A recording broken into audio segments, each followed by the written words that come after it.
life, every day, late at night, not okay. All I want, and I pray.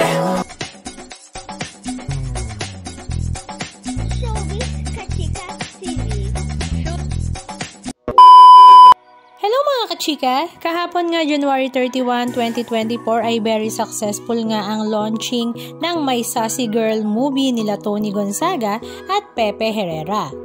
At directed by Fifth Solomon. At ito nga ay now showing sa 180 cinemas nationwide.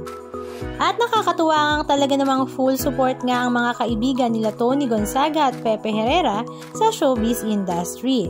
Dahil nga sa naturang premiere night last January 30, 2024 ay spotted nga ang mga kapamilya stars na sila Jolina Magdangal, Melay Cantiveros, Darla, mag-asawang Mariel Rodriguez at Senator Robin Padilla. Syempre hindi naman mawawala ang kapamilya ni Tony na sila Mami Pinti at Daddy Bonoy at syempre ang kanyang kapatid na si Alex Gonzaga kasama ang asawa nito na si Konsihal Mikey Morada. Halika at panoorin natin ang ilan sa mga video clips ganap na kanilang ibinahagi.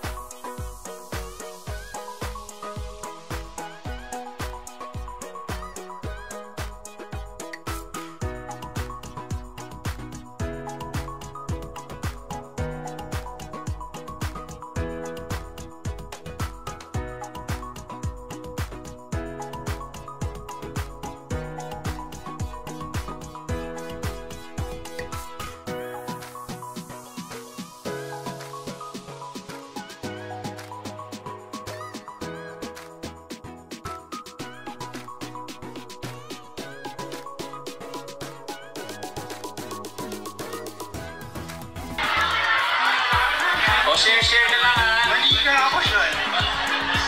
Paki-airdrop na lang ha. Maraming salamat po sa inyong lahat. Maraming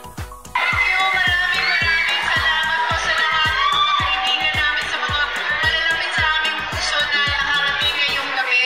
Nakakatuwa makabalik sa Mega Mall para sa premiere night. Maraming salamat po mula sa puso. Thank you po for your honesty. Wala po si Pepe, no? Salamat po kami sa inyo sa oras na nilaan nyo para sa amin pelikula. Palagi ko yung sinama sa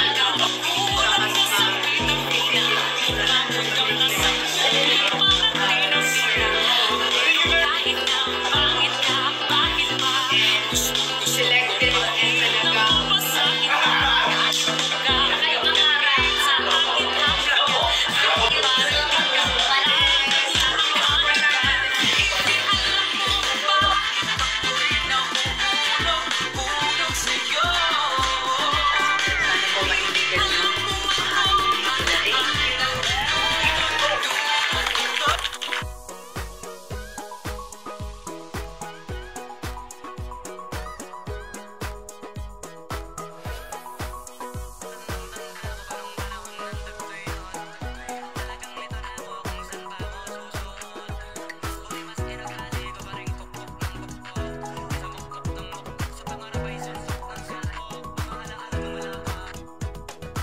Anong masasabi nyo mga kachika? Just comment down below.